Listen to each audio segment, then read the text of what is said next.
Hi, it's Alicia from the Pretty Brown Eye Reader. I am coming today with my wrap-up for Nonfiction November. I had a very busy and very enjoyable reading month. I read 4 things. I had a book for each one of the 4 challenges of Nonfiction November. The first thing was a new book, and I read Dead Mountain by Donnie Eichar. I actually had a e-copy of that book that was gifted to me by Liz Schubert, and thanks Liz again for that gift. And I also read it along with the on the Booktubers shelf reading group, and that was very interesting to break the book up over the course of the month and watch everyone's videos who did discussion videos about each of the quarter of the book that we're reading per week.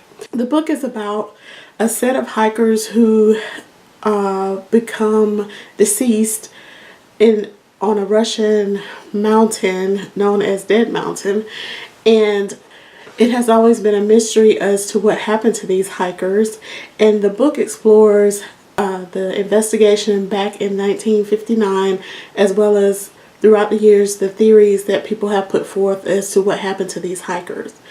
The book struck me very first of all, it's not something I would generally read, but I am a true crime junkie, so any type of mystery surrounding people's deaths, that it really intrigues me. The investigative process, it intrigues me. So that part was very interesting to me, as well as with it being in Russia. In America, we've been taught so many things about Russia that really doesn't seem to add up based on what was the information that was in this book. For instance, that women were equal. There were 2 women in this set of 9 hikers, and they weren't there just to cook and clean for the men. They were actual equal part members of that team of hikers.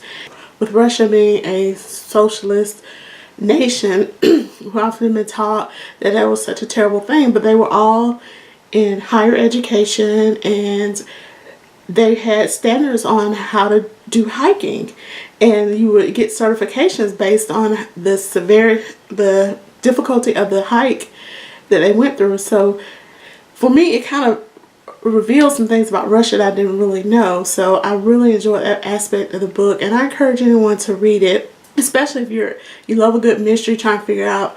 The hardest part for me was just only reading a quarter of the book at a time. I kept feeling like, oh, I want to go ahead, but I didn't want to get ahead of the reading group. So that was the biggest challenge, but it read very fast and it's written very well. The second challenge was a controversial book.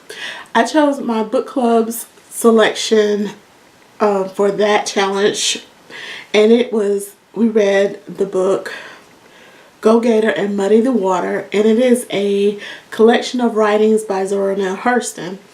These writings came to light as an investigator was going through Federal Writers Project notes, and she found some things that she thought could be Zora Neale Hurston, and after doing some analysis, she did come to the conclusion it looked like Zora Neale Hurston's handwriting as well as her writing style.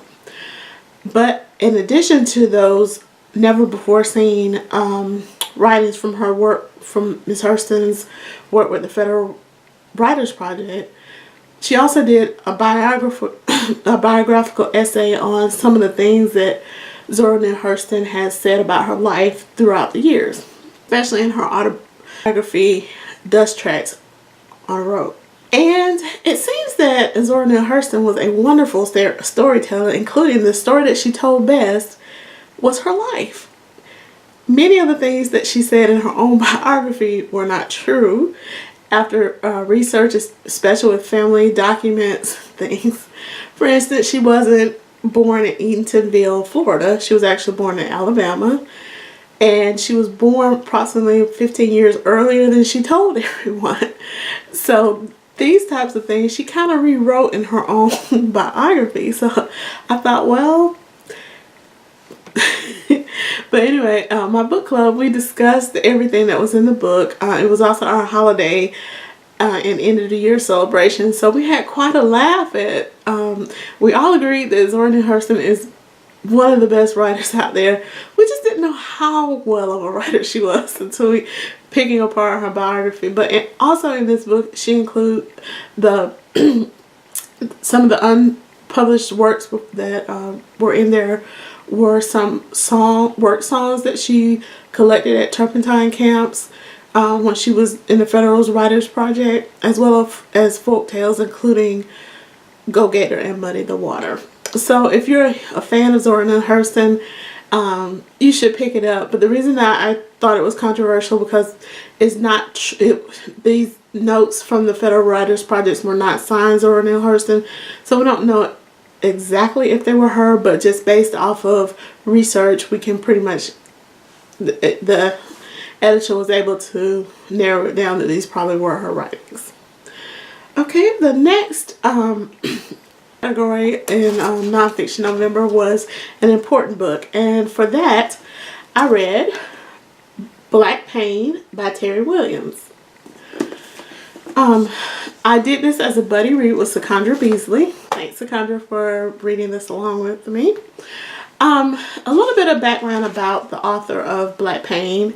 Terrie Williams was a PR exec. She's very successful, and one day she collapsed and she couldn't move, she couldn't do anything, and a good friend helped her get into treatment. Well, come to find out, she was severely depressed and she was in need of medication and treatment.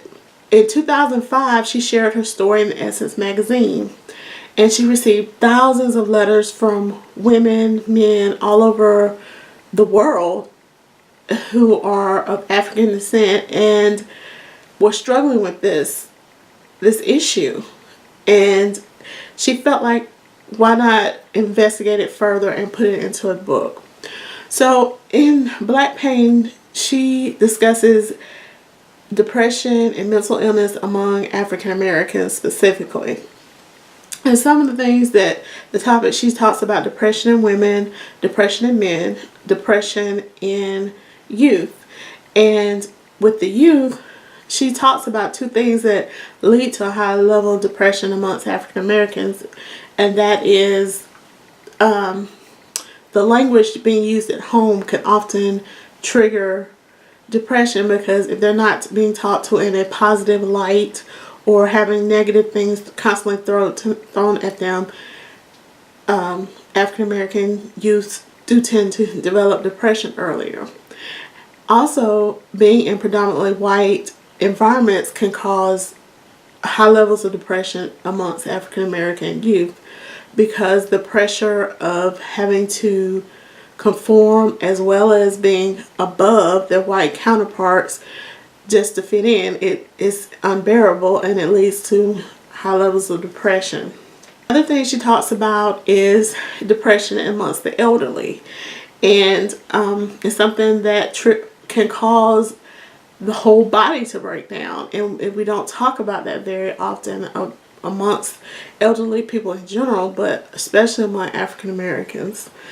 Well, throughout the book, she gives quotes and facts and symptoms of different things about depression, and at the end she also gives a whole list of resources and of techniques and things that people can do to discuss depression amongst family members and friends, as well as seek treatment for yourself. I would highly recommend this book for anybody that has questions about mental illness amongst African Americans or just mental illness in general. However, I don't think someone can just like read it from cover to cover. Kind of reading like one chapter, digesting your thoughts on it, writing your thoughts down, looking up some of the data or resources that are included in the chapter probably takes about a week to do a chapter, I would think. So the last category for Nonfiction November is fascinating, and I chose My Life on a Plate by Kelis. And Kelis is a singer who is probably best known for her song Milkshake, maybe I'm Bossy, those songs. And aside from being a famous singer, she's also a cordon bleu trained chef. And in this book, she gives her life story while talking about the different foods she's experienced over the years as she's traveled, as she's worked as both a caterer as well as in her singing career. You find out a lot about her family history. For instance, that her family is of Hispanic origin, and so they use a lot of rice and beans in their cooking, and she talks about that. And her mom was actually a caterer as well, so she grew up in the kitchen. Throughout this book, now there is some excellent food porn going on in here. I'm going to try and show you some of the pictures from the book. This is a crab soup. I don't like seafood, but if I saw that on a plate, I would actually try it, because that is very pretty to see that crab actually sitting over in the soup. And I just love that picture. Another picture I love is a dish of pineapple beef. And she talks about this being a Malaysian dish.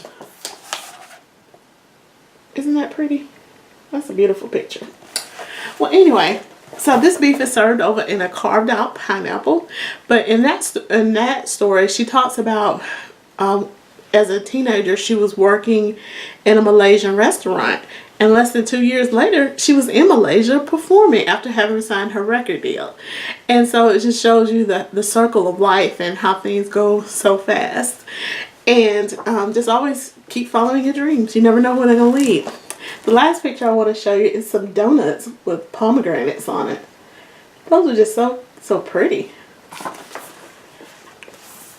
They're sweet and delicious. Who wouldn't love that? But the little pops of pomegranate on the donuts, those are actually one of her son's favorite dishes that she prepares, but he doesn't like the pomegranates on it. So that was an interesting fact to read. So these were my selections that I read during Nonfiction November. What did you read? Did you enjoy the month? Thanks for watching and have a great day.